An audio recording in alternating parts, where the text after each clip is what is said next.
chemistry of love and how these chemicals influence our bodies and our emotions.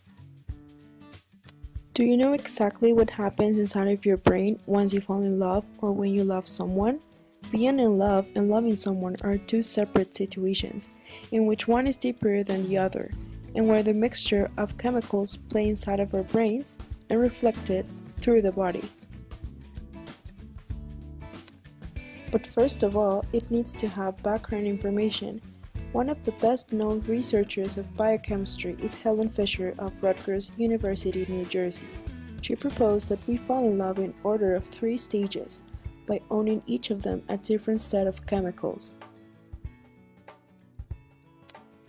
The 3 stages of falling in love are lust, attraction, and attachment. Because of different chemicals that are triggered, that's where it differentiates from one another. So there is a man, there is a woman, and then we're going to explain what is lust. In stage 1, this lust is driven by sex hormones.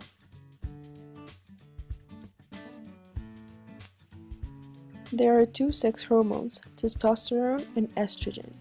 Also, it's important to mention that testosterone is not only produced by male, but by females as well. Testosterone is responsible for playing a key role in the male reproductive tissues, for example the testes and prostate. By controlling the sex drive, this hormone is produced by the testicles, and these effects and transformations occur before puberty. Effects and androgens start to rise. On the other side, women's monthly cycle is controlled by this hormone, estrogen. As well as for males, females experience emotional and physical changes.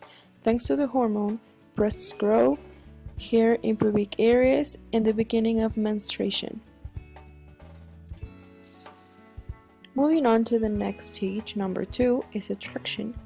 This attraction tends to be known as the early stage romantic love. Do not get confused, because in this stage is not where you love someone, but when you are falling in love with someone.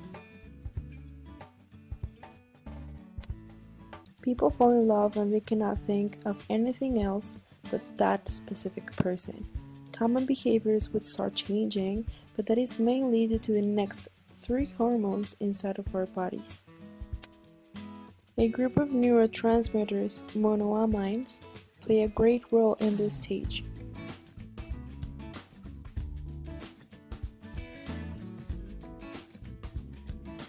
Dopamine is released by the brain and is in charge of the function of memory, movement, attention, behavior, mood, among others.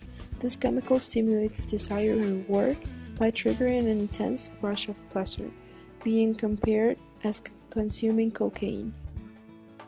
Serotonin is known as the most important love chemical, as well as being in charge of constructing smooth muscles, regulating body processes, and contributing happiness. Scientists remain unsure whether low levels of serotonin are related with depression. Norepinephrine is a stress hormone which affects parts of the brain where attention and responding actions are being controlled, increases heart rate, triggers release of glucose, increases blood pressure, and in other words is known as adrenaline.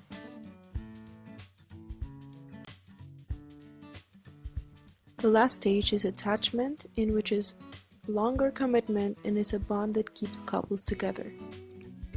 Oxytocin is released by the hypothalamus gland and it helps build strong bonds and is released during an orgasm, while vasopressin is a long-term commitment stage and is known as the important controller of the kidney.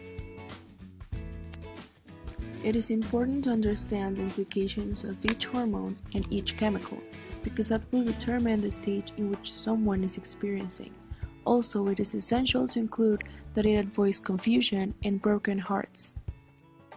Loving someone is accepting their imperfections, and being in love is feeling butterflies in your stomach. Be careful with both situations and try not to combine them.